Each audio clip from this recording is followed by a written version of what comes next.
Well, hello. Welcome back to Soul Search Sunday with Johnny Tiger. The date is June 26, 2022. I'm feeling really tired and good. Today, I uh, made one of those rare exceptions and sparred against one of my students.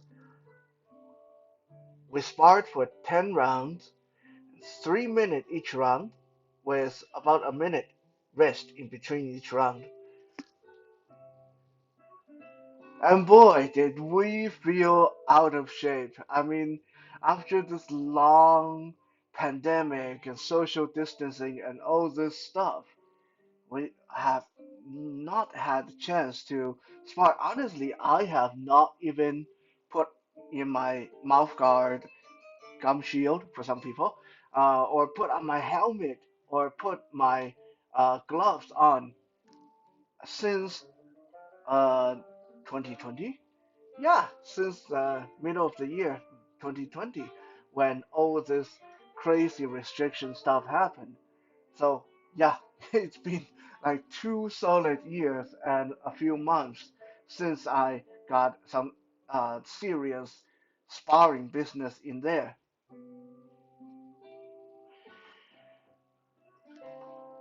So since this was such an exhilarating, exhausting, exemplary days, I just did three X's in the way in a row.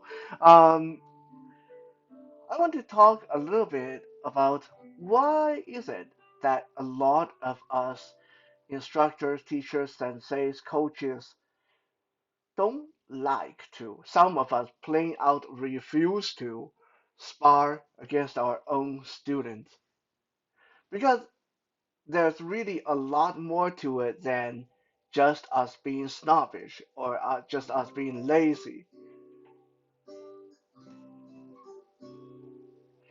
Now, somewhere in the back of my mind, I feel that I might have spoken about this in the past.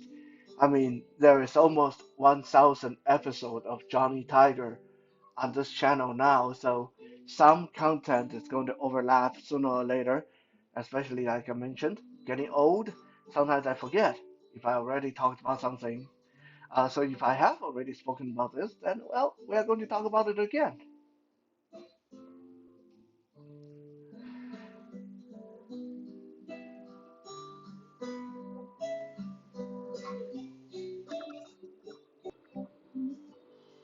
I also know that this is kind of unusual because this is more kind of topic that you might expect from Tactical Tuesday or Survival Saturday. However, even though we are talking about something that's related to self-defense and martial art, what I have to say tonight really is more of a personal observation, personal reflection, and if you have practiced martial art and self-defense, and you wondered, as I did once upon a time when I was just a student, why is it that my sensei won't spar with me? Why is it that my coach won't spar with me? And then this is a good time to have that explained from a teacher's point of view. So I did not want to put this in Tactical Tuesday or Survival Saturday because honestly, this is not really uh, all that important when it comes to survival or tactical. This is just a tired instructor talking. That's all. So why do a lot of us instructors don't want to or won't spar with our own student? There's three major reasons, and let me lay it out for you guys. And I'm pretty sure that after you hear me out, this will make a lot of sense because once upon a time, like I said, when I was just a student, I was really bothered by this. I kind of almost had this idea that my senseis wouldn't spar against me because they sucked. Okay, because I thought that maybe they they thought I would kick their ass, and maybe they were not as good as I thought they were, and that's why they wouldn't prove themselves against me in the sparring match. Oh boy, how wrong I was. I mean, I'm sure maybe there were some because I've had some bad sensei in the past, so I'm sure there were some of them that this was actually the reason. But I think for the most part, uh, there's a lot more to it. The reason number one why a lot of us don't like to spar with our students is that there's not a lot to gain and you stand to lose a lot. Let's think about it. What does student mean to an instructor? Let's set aside the existentialism, the philosophy, all that. Like I want to pass on the glory of karate. I want to pass on the glory of taekwondo. The student is like my own kids. All that stuff. When it comes down to it, in the modern world, student means money, means income. And we don't live in that ancient, glorious, ancient martial art world, where the student who wanted to learn have to come and climb the mountain, maybe two mountains, maybe three mountains, and find the secret monastery and find the sensei, and then beg the sensei. The student kneel outside the sensei's door for 99 days, and finally the sensei takes the student in, and then the student have to pay everything up front, or while the student is there learning, the student have to be like cheap labor, have to cook and clean and all that stuff. Now back then uh, sifus or sensei didn't really have to worry about student quitting because they're unhappy, because if they already paid everything up front, if they quit, then well, that's their own problem. And you know, uh, if they quit, then no loss to the instructor. The instructor back then could just, find another student. There's a lot of people that wanted to learn, and a lot of martial art back then was a really big deal. But nowadays it's different. Nowadays, martial art is no longer a big deal, and the sensei the teachers, the coaches, no longer a real big deal for the most part, myself included. Because if you go down the street, there's hundreds of martial arts studios, hundreds of martial arts schools, which means the moment your student is unhappy or injured, or unhappy and injured, or got wounded pride, your student can say, the hell with you, I'm going to give my money, give my business to someone else. And while it's easy for some of us to stand here and say, well, then I don't want to teach a student like that anyway. Good riddance. Don't let the door hit you on the bum when you leave. Yeah, you can say that, but when you say that too many times, you won't be able to afford to pay rent. So let's look at this. Why is it that when we spar with students, we don't stand to gain a lot, when we stand to lose a lot? When I spar with a student, I have to make sure that the student doesn't kick my ass. Because if the student kick my ass, then he or she is going to think that they are now better than me. Obviously, I'm not good, and they would almost be right. They would almost be right. If they do kick my ass, then yeah, obviously I'm not as good as I thought, and I'm going to lose their business. And I have to make sure I don't kick their ass too badly, because what happens is, if in most cases, unless we're talking about a student who has been like very senior and like almost as good as the instructor themselves, those students that it's actually much more enjoyable to spar with them. Otherwise, most students, if we as instructors really want to win the sparring match, we can end it very decisively, like knockout, out cold style. Like it can get really ridiculous. But you can't do that to your student, because if you do that, most likely your student is going to quit. They're either going to feel that you injured them, so they're going to quit. You don't care about their safety, they're going to quit, Or they are saying, okay, I just paid you like $2,000 to learn from you, and then look how this ended. You knocked me out so easily. Obviously, you've been teaching me crap, and they're going to quit.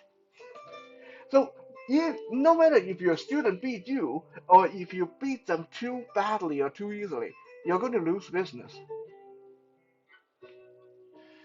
On top of that, you risk injury because most of the time the student knows when he or she is sparring with the sensei, the student doesn't feel inclined to hold back, but the sensei have to hold back. If a student punch me in the face and I just don't manage to block it or duck, and I get a nosebleed, uh, or cut lip. I have to smile. As a sensei, I have to smile. Good job, that was great, right? But I can't do that back to the student. If I start punching my student in the face and they go home with cut lips and black eye and bleeding nose, again, I either going to end up with lawsuits or I'm going to lose business. So this creates an uneven situation where the student can hit me and injure me, and every ounce of my energy is going toward hitting them, giving them a good challenge, but not injuring them too badly. So all these things that I mentioned about can lead to lawsuit or lose a business. What do I have to gain? Uh, Not much. I mean, sparring against a student, uh, it's definitely not really that fun for me. I don't get any real enjoyment out of it. Uh, Now, I'm saying me. In this case, it's a royal me. That's a generalized me. I'm going to talk a little bit about my more personal feeling near the end of this video. But right now, when I say me, I mean we as the instructor, us. So when I spar with students, because the skill level is there's a really big difference. So I'm not really getting a challenge. The student not going to be able to tell me how to improve my skill. I'm not going to get a lot of enjoyment out of it unless I am one of the few instructors that love beating up their student because they're kind of sadistic and they love to wow and impress the student. The they like the student to stroke their ego and say, "Wow, sensei! Wow, I can't believe it! You threw me across the room! Wow, that's so cool!" Yeah, unless you're one of those sensei, then there's very little enjoyment. It's a lot of control, a lot of hard work, with very little to gain for the sensei. So that's reason number one: too much to lose, too little to gain. Reason number two, and this is related to reason number one, and this totally sound like a kind of a uh, pussy excuse, but it is totally true. Okay, this one because it takes a hell of a lot of energy. It's really tiring. If I'm an instructor, then my job is to teach. Maybe sometimes one day, some days I have to teach multiple people. Okay, some days I have to teach two, three. Sometimes I have to teach an entire class of 20. I can't really afford to expand that kind of energy. And whenever a student feel like going 10 rounds, a 3 minute each round, uh, let's use today for example. Today's sparring session was very exhausting. That afterward, it took me almost 2 hours before I felt semi-human again. Now, part of this is, like I said, because of the pandemic. I am a little bit out of shape, especially where sparring is concerned. Uh, but believe me, it's exhausting, not because the sparring itself is any more different than other kind of physical activity, but more because of the kind of fine control this kind of sparring requires. from the instructor. I already mentioned the students generally feel that they can try out all kinds of techniques. They can do anything because, hey, you're the instructor, you're the sensei, you're supposed to block that. But the sensei, we have to keep thinking that while we are doing this, I have to pay attention. I'm not thinking about how can I win. I'm thinking about, okay, so he just stepped there and I need to remember to remind him not to do this. Oh, that guard was a little bit sloppy. I need to remember. I'm taking mental notes while I'm trying to block punches and trying to throw in enough challenge to make this fun. So you're constantly walking a very tight rope while your brain is fully engaged in thinking, okay, what you should work on with your student and what you should do here and that looks like it's going to hurt. I better block that and yeah, I really want to kick him on the kneecap, but I can't. Okay, so what can I do? Uh, I always tell people this sparring with student business it's more tiring than sparring against a friend, sparring against an opponent, fighting in the ring, or even street fighting. Why? Because when I'm fighting for real, or if I'm sparring against a partner or a friend, where my goal is simple, I just want to win, then if I see the opportunity, I'm going to knock the person down, knock the person out, rush them, bring them to the ground, dominate them for the rest of the round. I wouldn't mess around with them for 3 minutes and 10 rounds. My goal would be to mess them up so bad that one round is all it's going to take. Um, so very rarely will I need to stand there and fight for 30 odd minutes like this, unless I'm sparring against a student. So yeah, it is a very taxing, very exhausting kind of activity that a lot of instructors, like I said, if especially if we have to teach multiple classes, we don't have the luxury to just expend energy on this level all the time. Number three, last but not least, you will either cultivate a sense of false safety, false security, or a sense of false hopelessness in your student. Now, these are two very contradictory feelings, but they can result from this sensei versus student kind of sparring match. Why is it going to cultivate a false sense of security? Because me as the sensei, I know what I have taught you. I know what I have not taught you. In another word, my goal is to try to hold back enough so you get to practice what I have taught you. So if I know that you are not, if I know that I have not taught you how to defend against a rear naked choke or a guillotine choke or a sweeping back hammer fist, then I'm not going to bust out those techniques because if I do, I'm going to look like an a-hole of the first class because the student's going to say, well, what the, you have not taught me that. Why did you hit me with that?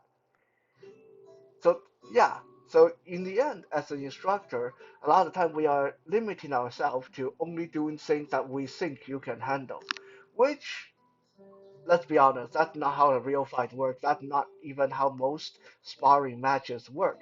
If you spar against someone else, then they don't think about that. They don't care if you know about how to defend defend against a double leg takedown. If they know how to do it and they see an opening, they go for it. And so when you spar against your sensei, a lot of times you feel you're doing really good, but it's just because your sensei is not doing things that you don't know how to defend against. Why do I say it can also cultivate a sense of a false hopelessness? because I taught you everything and I know how to break those techniques. So to get a technique to work on me from the student point of view is very, very difficult. Me as an instructor, I have to kind of let you.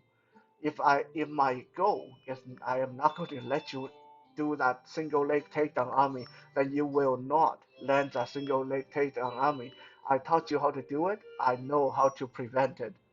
So a lot of time when you spar against the sensei, you'll feel that your technique sucks. Your technique's not working.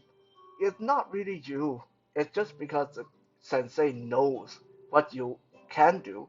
If I taught you 10 moves, then I know those are probably the only 10 moves that you're going to use. Maybe you will invent a couple of new ones on the way, but that's very unlikely. Most of your moves will be things that I taught you, so I know how to guard against them. So this will end up making the student feel very inadequate and like their techniques really don't work, but it's not true.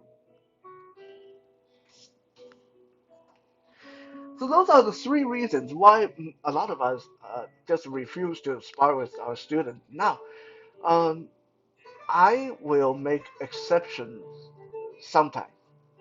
I try not to do it because, like the reasons I've given above, is just not very practical. But sometimes I'll do it. Why is that? Because for me personally, I see there's some good that come out of it too. I think when a sensei is willing to spar with his or her student, this actually has a chance of cultivating some bonding, some personal bonding, because nothing makes you bond more than uh, grappling and sparring and punching each other and go out for dinner afterward. So it is a good bonding tool if you are willing to work on it. Uh, but second, and this is more personalized, second, because I'm totally blind, I'm an instructor who is totally blind, I can't tell if you are hitting that punching bag the right way 100%. I can kind of tell if you're hitting it right, if by the sound, I can tell like if you got enough force, but I can't tell if you're standing properly. I can't tell if you're balanced all the time. I can't tell if you're dropping your guard when you get tired. So by sparring with you, it's one of the surest way for me to test you to find out what we need to work on, what bad habit have my students developed. So that is why I do it personally. So anyway, that is just some personal musing on this topic, and if you are not related to martial art and self-defense and stuff like that. Maybe this was a really boring episode, but hopefully, if this is a topic, a question that you have thought about in the past, hopefully this will answer some questions. Thank you for checking out today's Soul Search Sunday. We'll be back again tomorrow for some Music Monday. For now, have a good night.